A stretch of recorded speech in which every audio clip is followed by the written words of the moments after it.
नमस्कार। बीए तृतीय वर्ष के विद्यार्थियों के लिए आज अपना जो अध्ययन बिंदु है वो है नई कविता। अब बात करते हैं कि ये जो नया बिंदु नई कविता आज हम ले रहे हैं, ये प्रयोगवाद के बाद में जो शुरू हुआ है। सबसे पहले इसके समय सीमा की हम बात करते हैं। देखिए, नई कविता जो प्रारंभ हुई थी वही थी 1954 में। 1954 से 1960 तक हिंदी कविता का जो दौर है वो नई कविता के नाम से जाना जाता है। इस नई कविता के दौर में कविता ने हर वाद और युग से स्वतंत्र होकर एक स्वच्छंद रूप में हमारी जो वर्तमान जो समस्याएं थी उनको कविता से जोड़ने का काम किया है। पहली बार कविता को कल्पना लोक से बाहर निकालकर एक नए भावबोध, नए विचारों के साथ जो है वो नई कविता में दर्शाया गया है और ये दौर लगातार चलता रहा। फिर जैसे सबसे पहले नई कविता, उसके बाद में जैसे 1960 के बाद में जो कविता का दौर आता है उससे नाम दिया गया है साठोत्तरी कविता। फिर उसके बाद में कविता का जो दौर आता है वो है आपके युयुत्सावादी कविता। उसके बाद में है एक कविता, फिर है सहज कविता, उसके बाद में आती है समकालीन कविता।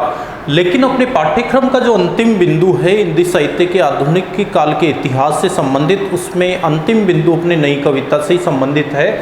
तो यहाँ हम केवल बात नई कविता की करेंगे, प्रारंभ 1954 से 1960 तक।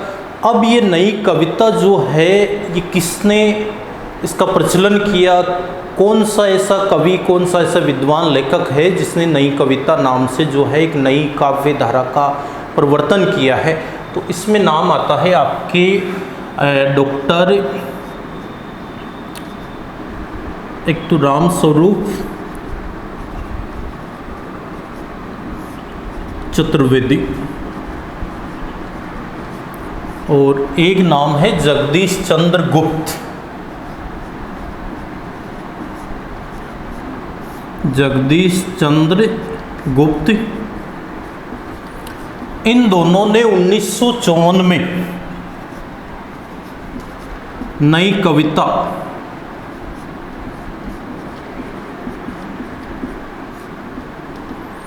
के नाम से एक अर्धवार्षिक पत्रिका निकाली।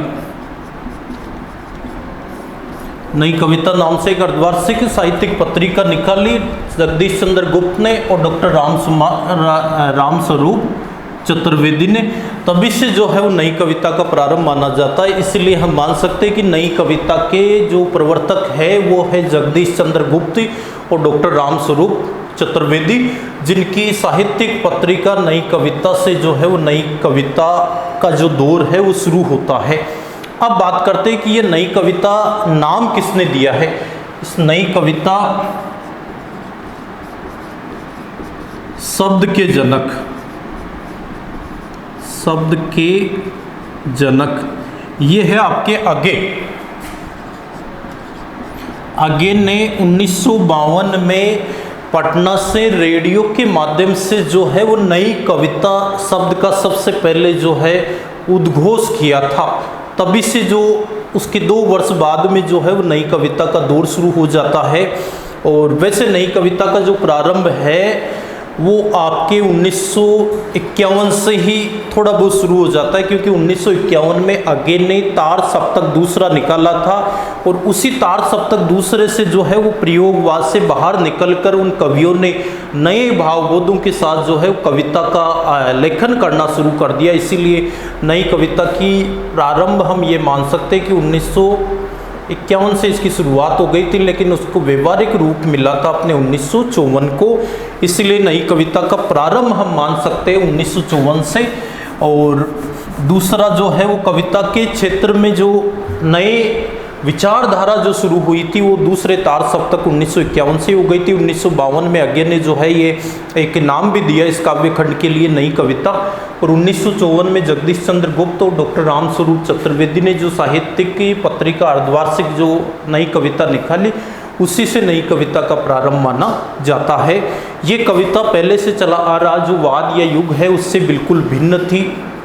आपके प्रयोगवाद के जो विशेषताएं हैं, प्रवृत्तियां हैं, उनसे उबकर उन्हीं कवियों ने, अधिकांश उन्हीं कवियों ने और अन्य कवियों ने मिलकर जो है वो नवीन विचारधारा के साथ जो है वो नई कविता प्रारंभ की है। अब इसकी जो काव्यगत विशेषताएं है उसके बारे में बात करते हैं। इसके अलावा जैसे हम बात करें तो दो नाम इसमें विद्वानों की ओर आते हैं, एक तो डॉक्टर लक्ष्मीकांत वर्मा और एक आपके डॉक्टर नामवर सिंह। उन्होंने भी नई कविता प्रतिमान नाम से जो है एक लेख छापा था जिसमें नई कविता की रूपरेखा उन्होंने प्रस्तुत की है। अब इसकी काव्यगत विशेषताओं में पहला बिंदु है नवीनता, क्योंकि इसके नाम से ही जैसे पता चल रहा है कि नई कविता मतलब पहले से कविता का जो दौर चला रहा है उसमें नयापन, उसमें नवीनता। अब ये नवीनता क्या थी? ये नवीनता थी कविता के विचार, उसके भाव, कविता के जो भी बिंदु थे, कविता लेखन की जो आधारशिला थी, कविता की जो पृष्ठभूमि थी, उसमें नवीनता जो है आपके नई कविता में देखने को मिलती है। परंपरागत रूप से जिन बिंदुओं पर कविता लिखी जा रही थी उस परंपरा से हटकर नई समस्याओं पर आधारित, नए बिंदुओं पर आधारित जो कविता लिखी गई है उससे हम नई कविता के नाम से जानते हैं। इसीलिए पहला इसका बिंदु हम बता सकते हैं नवीनता। दूसरा बौद्धिकता। नए कवियों ने कविता को हृदय से निकालकर बुद्धि से जोड़ा है। कविता का संबंध भावना से होता है, लेकिन नए कवियों ने उसको बुद्धि से जोड़ा है और बुद्धि से जोड़कर ये प्रतिपादित किया है कि कविता केवल हमें हमारे हृदय के विचार प्रकट करने के साथ साथ हमें कुछ न कुछ सोचने पर, तार्किक रूप से कुछ निष्कर्ष निकालने के लिए भी कविता प्रेरित करती है। ये बातें नई कविता के कवियों ने जो है वो प्रतिपादित की है। फिर बात करेंगे क्षणवादिता। नई कविता के कवियों को केवल वर्तमान से संबंध था, आने वाले जीवन में, बीते हुए जीवन में क्या घटनाएं घटी उससे उनको कोई मतलब नहीं था। वो एक एक पल को, एक एक क्षण को जो है वो बड़े आनंद के साथ जीना चाहते थे। इसीलिए उन्होंने कविता का जो विषय है, बिंदु है, वो केवल वर्तमान पर केंद्रित किया है। उन्होंने ये बताया है कि हमें केवल आज के बारे में सोचना चाहिए, कल क्या होगा इसकी हमें कभी कोई परवाह नहीं करनी चाहिए। इसलिए क्षण का जो महत्व है उसको नई कविता के कवियों ने सबसे अधिक ही प्रतिपादित किया है। फिर प्रणय अनुभूति। इसमें नई कविता में जो है प्रेम भाव में हम ये कह सकते हैं कि मासल जो प्रेम है उसका वर्णन नई कविता के कवियों ने किया है।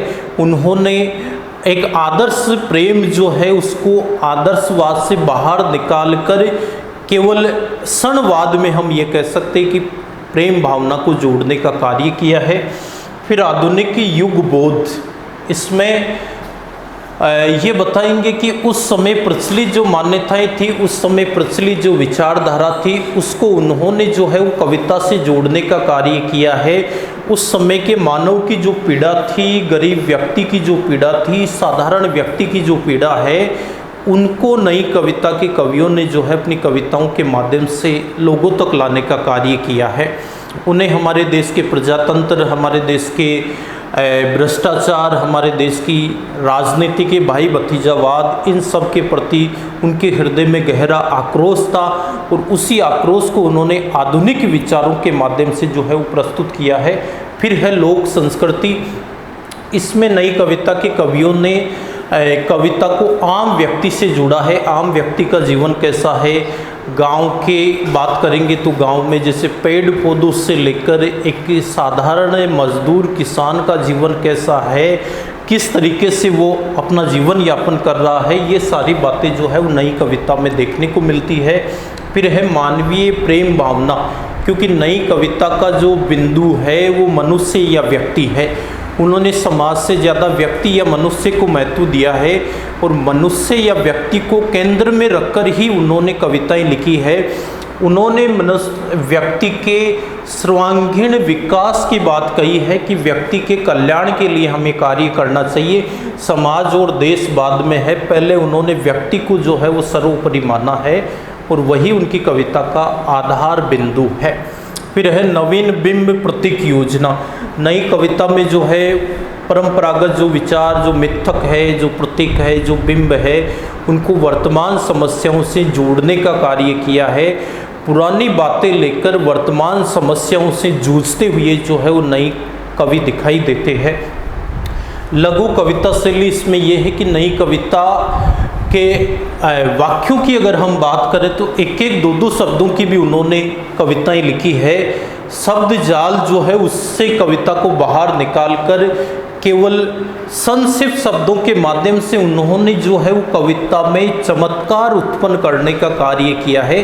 नई कविता के कवियों ने छंद मुक्ति परंपरा जो पहले से चली आ रही थी उसको यथावत उन्होंने अपनाया है।